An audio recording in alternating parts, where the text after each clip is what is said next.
আমি এখানে দুটি কয়েক কথা বলবো। আজকের ভাঙড়ের মানুষের উদ্দেশ্যে বলবো, যারা আমাদের এই র্যালিতে উপস্থিত হয়েছিলেন তাদেরকে নারী পুরুষ নির্বিশেষে আমি আমাদের পক্ষ থেকে আন্তরিক অভিনন্দন এবং ধন্যবাদ জ্ঞাপন করছি। আপনারা যে প্রমাণ করে দিয়েছেন যে কোন রকম অন্যের কাছে ভাঙড় মাথা নত করেনি, আগামী দিনে মাথা নত করবে না। এখানে দাঁড়িয়ে আমি দুটি কয়েক কথা বলবো আপনাদেরকে, কারণ আমরা জানি যেদিনকে তিলোত্তমার সাথে যে অন্যায়টা হয়েছিল ওই দিনকে কিন্তু পুলিশ অনেক পরে তার পরিবারের সাথে তিলোত্তমাকে দেখা করতে দিয়েছিল। কেন এই প্রশ্ন উঠছে?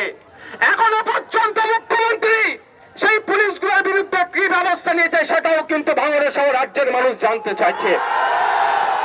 আমরা বলি, আমরা আপনাদের বলে রাখি, এটাকে আত্মহত্যা বলে চালিয়ে দেওয়ার চেষ্টা হয়েছিল।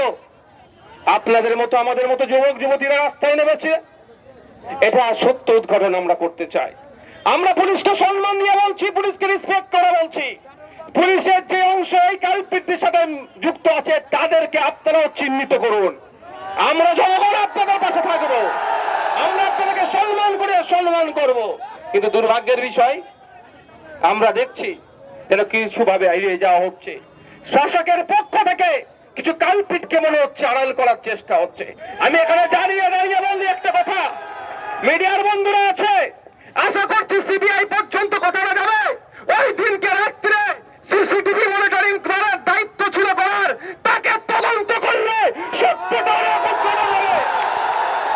সিসিটিভি কতটা ফুটেজ পেয়েছে, বাকি অংশ কোথায় গেল? না সেই সময় বন্ধ হয়েছিল ক্যামেরাটা, ওটার সময় যে অপারেটিং করার দায়িত্ব আছে তাকে জিজ্ঞাসাবাদ করলে হবে। আজকে এখানে আমি দাঁড়িয়েছি, শাসকের পক্ষ থেকে অনেক মায়া কান্না কাঁদছে। মমতা ব্যানার্জি নিজেও বলছে বিচার চাই, কিন্তু দুঃখের বিষয় বিচারে না পাওয়ার জন্য কোটি কোটি টাকা খরচ করে সুপ্রিম কোর্টে উকিল কেন মমতা ব্যানার্জি দিচ্ছে? উনি বলছেন বিচার চাই, আর দর্শকদেরকে খুনিদেরকে বাঁচানোর জন্য কোটি কোটি টাকা খরচ করছে সুপ্রিম কোর্টে। এ বিচারিতা আমরা মানবো না মমতা ব্যানার্জি, আমরা মানবো না। যারা বিচারের জন্য রাস্তায় নামছে, বিভিন্ন ভাবে তাদের নামে মিথ্যা মামলা, তাদের নামে নোটিশ পাঠাচ্ছে। যদি এই ধরনের নোটিশ পাঠানো থাকে, সারা রাজ্যের মানুষ প্রতিটা থানার সামনে গিয়ে বলবে আমাকে অ্যারেস্ট করুন, আমার নামে মামলা দিন। আর ভাঙড়ের মানুষে বলবো, শুধুমাত্র এখানে বৃষ্টিতে ভেজে আমাদের পদযাত্রা এখানে সম্পূর্ণ হলো না, এটা অসম্পূর্ণ থাকলো আপনাদের মনে রাখছি। আমরা দেখছি সিবিআই এর কর্মকাণ্ড, 12 দিন হলো সিবিআই এই কেসটা নিয়েছে, এখনো পর্যন্ত সেই প্রোগ্রেস দেখতে পাচ্ছি না। ডক্টর সন্দীপ ঘোষকে যেন জামাই আদরের মতো ডাকচার দিন কোন বসিয়াকে ছেড়ে দিচ্ছে, কেন তাকে গ্রেফতার করা হচ্ছে না? সিবিআই এর কাছে আমরা জানতে চাইছি কার অভিসন্ধি আছে, কার কথা উচ্চ বসছে সিবিআই, সেটাও আমরা জানছি। প্রয়োজনে ভাঙড় থেকেও আমরা যাব, সারা রাজ্যের মানুষকে রাখবো, পতাকা দখলে ছেড়ে আমরা পতাকা নিয়ে হোক সিজিও কমপ্লেক্স আমরা ঘেরাও করতে যাব প্রয়োজনে। সিবিআই এর কাছ থেকেও আমরা জবাবদিহি করব। কোর্ট মনিটরিং, অবশ্যই কোর্টকেও সম্মান দিয়ে বলছি, মানুষ কোর্টের প্রতি ভরসা রাখলে সেই জাজেসদের ভূমিকাও যদি যথাযথ হয়, আর যদি মনে করি কাউকে বাঁচানোর চেষ্টা হচ্ছে, সেখানেও কিন্তু জনগণ বিচার চাইতে ছুটবে। নিউটাউন প্রসেন মন্ডল নামে এক 22 বছরের পরতাজা যুবককে চোর সঙ্গে পিটিয়ে মেরেছে যারা খুনি, তাদেরকে রাজ্য সরকার যদি আড়াল করে আমরা ছেড়ে কথা বলবো না। খুনিদের প্রকৃত শাস্তি পাবে এবং প্রসেন মন্ডলের পরিবার যাতে ন্যায় পায় তার জন্য আমরা আজকে রাস্তায় নেমেছি। আজকে রাস্তায় নেমেছি ইসরাত মন্ডলের জন্য, যাতে কলকাতাতে একটা হোস্টেলে তাকে মোবাইল চোরের অপরাধে পিটিয়ে খুন করেছে, যদি তার বিচার না পায়, মমতা ব্যানার্জি যদি আড়াল করার চেষ্টা করে পুলিশ মন্ত্রী, আমরা তাকে ছেড়ে কথা বলবো না। আমরা রাস্তায় নেমেছি প্রিয়াঙ্কা হাসদা, আদিবাসী সমাজের এক মেয়ে, ইউনিভার্সিটির ছাত্রী, তার যে গলা কেটে খুন করেছে, 9 দিন লেগেছে তাকে খুনিকে খুঁজতে। তারপর আমি ধন্যবাদ জানাবো, অবশেষে পুলিশ তাদেরকে ধরেছে। কোন রকম ভাবে তাকে আড়াল করা না হয়, যদি আড়াল করা হয় শুধু আদিবাসী সমাজ নয়, দলিত সমাজ নয়, মুসলিম সমাজ নয়, বাংলার অগণিত মানুষ রাস্তায় নামবে। তাই বন্ধুগণ, এখনো যারা ভাবছেন, যারা বিভিন্ন সময় ফেসবুকে বিভিন্ন পোস্ট করে বিভ্রান্ত করার চেষ্টা করছেন, তাদের উদ্দেশ্যে একটা কথা বলি, আপনার বাড়িতে মহিলা সদস্য আছে, তাদের নিরাপত্তার কথা বলে এখনো যদি ঘরে চুপ করে বসে থাকেন, ভুল হচ্ছে। রাস্তায় নামুন, রাস্তায় বিচার হবে আপনাদের। অনেকে আছেন ধান্দাবাজি করছেন, ঘোড়া জলে মাছ ধরার চেষ্টা করছে, তাদেরকে ধিক্কার জানিয়ে আর কিছু সংখ্যক শুভবুদ্ধি সম্পূর্ণ মানুষ নিজেদেরকে বলেন, নিজেদেরকে বুদ্ধিজীবী দাবি করেন, তারা নাকি আবার বলছে অরাজনৈতিক ব্যানারে করতে পারে। মানে কি? আচ্ছা, রাজনীতি ছাড়া কিছু আছে? প্রত্যেকটা জিনিসকেই রাজনীতি কন্ট্রোল করছে, পলিটিক্স প্রত্যেকটাকে কন্ট্রোল করছে, আর মানুষ বলছে অরাজনৈতিক। যারা বলছে অরাজনৈতিক ভাবে করতে হবে তাদেরকে সম্মান জানিয়ে বলছি, তারাও শাসক দলের চাটুকার। দেখুন, তাদেরকে শাসক লাগিয়েছে, তাদেরকে শাসক লাগিয়ে যাতে যে আন্দোলন সংগঠিত হচ্ছে ভুলণ্ডিত করার চেষ্টা করছে। তাই বন্ধুগণ, এই মহিলারা আছে কিন্তু সরে আসো, দিকটা আস্তে আস্তে যাও, গাড়িগুলোকে পার করে দাও। এখানে ক্যালকাটা পুলিশে যারা আছেন, যে নির্দেশনা আমাদেরকে দিচ্ছেন সেরকম ভাবে চলবেন, কারণ তারাও আমাদের বাইরের নয়, তারাও আমাদের এই পরিবারের একটা অংশ। যে পুলিশের এই অন্যায় করে তাদেরকে আমরা যেমন ধিক্কার জানি, যারা ন্যায় পথে আছে পুলিশ অ্যাক্ট মেনে চলছে তাদেরকে আমরা কুর্নিশ জানাই, স্যালুট জানাই। তা পুলিশের যারা আছে তাদের করছে।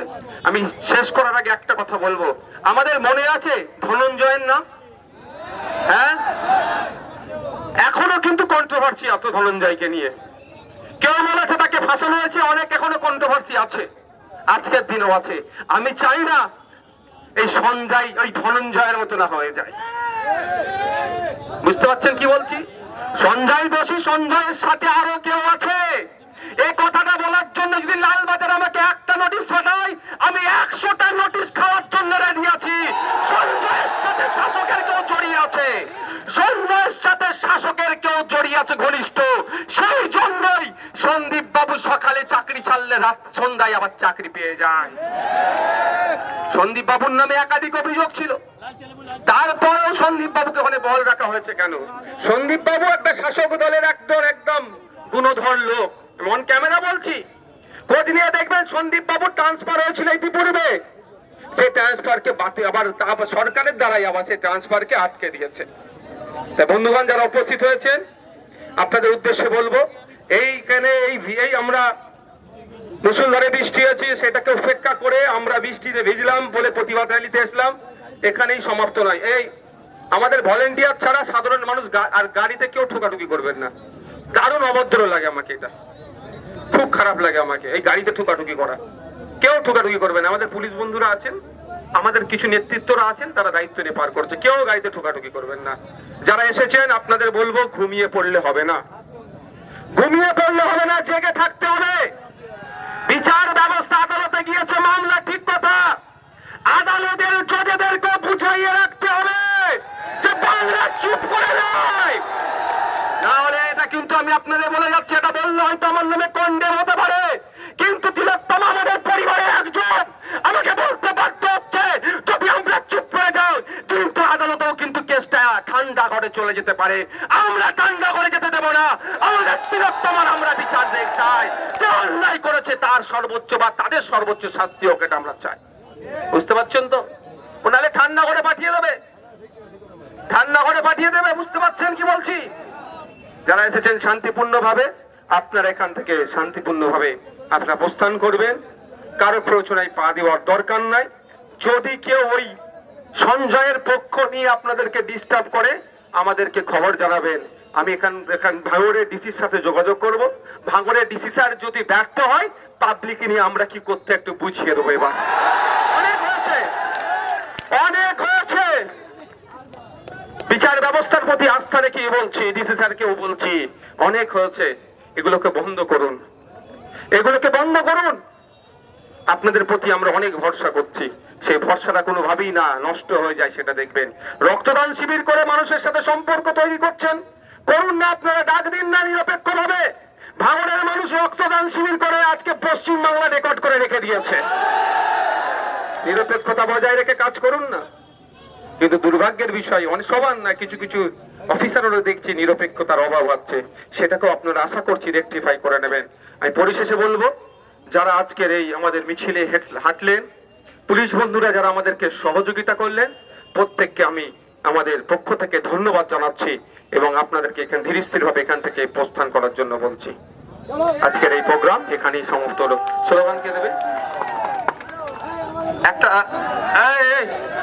একটা ভাইয়ের এখানে মোবাইল হারিয়ে গিয়েছে, একটা ভাইয়ের এখানে মোবাইল হারিয়ে গিয়েছে। কোনো ভাই যদি কুড়িয়ে পান, ভিড়ের এই আশপাশ হয়েছে, সে এসে কাকে দেবে? হ্যাঁ, এই গাড়িতে দিয়ে দেবেন, আশা করছি পেয়ে যাবো আমরা। আচ্ছা, তো স্লোগানটা কে দেবে? আমরা একটু এখানে স্লোগান দিয়ে গলায় গলা মিলিয়ে তারপর এখান থেকে প্রস্থান করার অসুবিধা আছে নাকি? We want justice for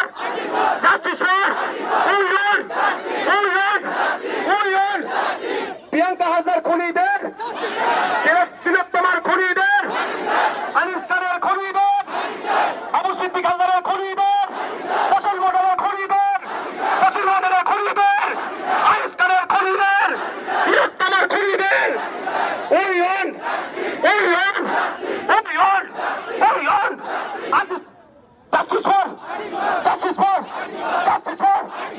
আপনার এখান থেকে আস্তে আস্তে বিদায় নিন। পতাকাটাকে, যারা জাতীয় পতাকা নিয়ে এসেছেন, আমি অনুরোধ করব সসম্মানের সাথে সেগুলোকে আপনারা গুছিয়ে ফেরত নিয়ে যাবেন। এবার রাস্তাটাকে একবার পুরোপুরি ক্লিয়ার করে দিন। আমাদের ক্যালকাটা পুলিশের ভাঙড় ডিভিশনে যে সমস্ত আমাদের পুলিশ বন্ধুরা আছেন, তারা যেভাবে আপনাদের যেতে বলছে আপনারা সেভাবে যাবেন। রাস্তাটাকে পুরো ক্লিয়ার করে দিন। তো এটা